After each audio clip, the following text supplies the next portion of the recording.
మరి ఆయన ఏదో మార్చాడని ఇవన్నీ పెట్టారు. ఆయనకంటే లేదు జగన్మోహన్ రెడ్డి గారికి.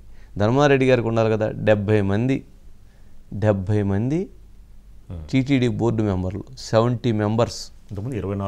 అంతే 24 మించి అనేది అది అసంబద్ధం, అది తప్పు. అది అలాంటిది 70 మందిని సరే ఇంకా కుదిరినట్లయితే ఈసారి అధికారం వచ్చినట్లయితే ఒక 250 మందికి 250 మందికి అడిగిన వాళ్ళకల్లా ఇస్తారేముంది దాంట్లో. వాళ్ళకి దాని మీద విలువేం తెలుసు, దాని మీద గౌరవం ఏముంది, భక్తి ఏముంది, ప్రేమేముంది, భయమేముంది?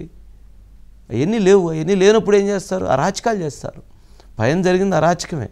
చాలామందికి తెలియనటువంటి అంశాలు చాలా ఉన్నాయి. అవన్నీ మనం కరెక్ట్గా అది మాట్లాడటం కాబట్టి మనం కొన్ని మాట్లాడట్లేదు. కానీ మోహన్ ఉన్నాడా?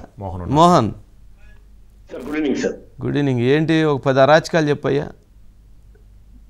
సార్, ప్రధానంగా శ్రీవారి ట్రస్ట్ లో వచ్చినటువంటి నిధులు ఏదైతే ఉందో దాదాపు ఇప్పటికీ అది 1000 కోట్ల పైన దాటేసింది సార్.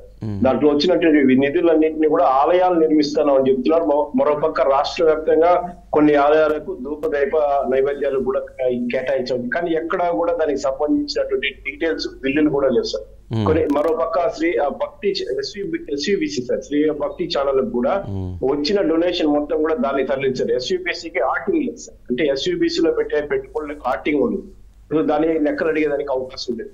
మరోపక్క ఏదైతే ఈ సివిల్ కాంట్రాక్ట్ వర్క్స్ ఉంటాయి సార్, ప్రతిసారి కూడా దాదాపు ఏడాదికి 40,000 కోట్లు శ్రీవారి వార్షిక బడ్జెట్ ఉంటే దాంట్లో ప్రధానంగా 70% సివిల్ వర్క్స్ కే ఖర్చు పెట్టేస్తుంటారు సార్.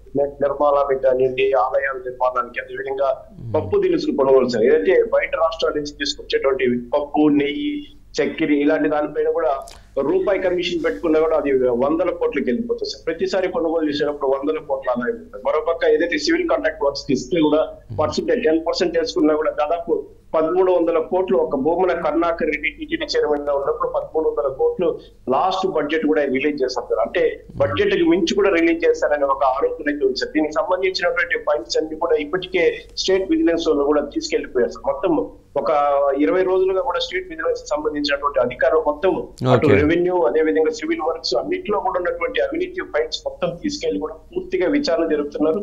దీనిపైన ఇప్పటికే టీడీపీకి సంబంధించినటువంటి అధికారి ప్రతినిధి అయినటువంటి బాలాజీ కూడా అక్కడ ఉన్నటువంటి సిఎస్ కంప్లైంట్ ఇచ్చిన నేపథ్యంలో కూడా ఇప్పుడు ధర్మారెడ్డి పైన కూడా విచారణ చేపట్టారు. మరోపక్క ఏదైతే ఐఎన్పిఆర్ కమిషనర్ లో ఉన్నటువంటి విజయ్ కుమార్, ధర్మారెడ్డికి అత్యంత సన్నిహితుడు సార్ విజయ్ కుమార్ రెడ్డి కూడా. ఆయన కలిసి చాలా చేశారని చెప్పి ఆరోపణలు ఉన్నాయి. ఈ నేపథ్యంలో వీళ్ళపైన విచారణ కూడా జరపాలని చెప్పి చెప్పిన పరిస్థితి అయితే. రైట్ మోహన్. అనిల్, ఏంటి అంటే ఇక్కడ గమనించాల్సిన అంశం ఏంటంటే ప్రజలు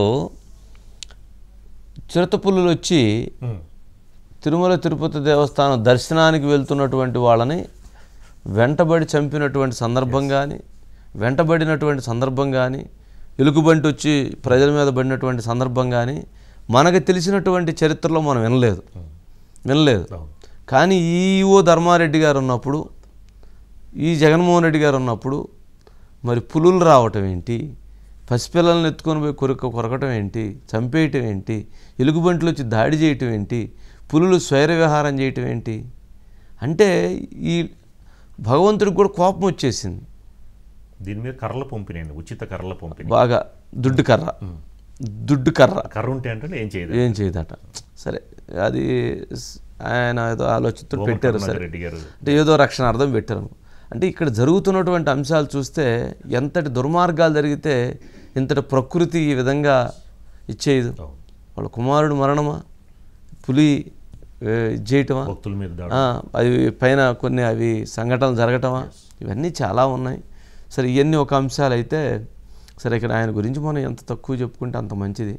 విజిలెన్స్ విచారణలో కరెక్ట్గా అన్నీ బయటికి తీయాలి.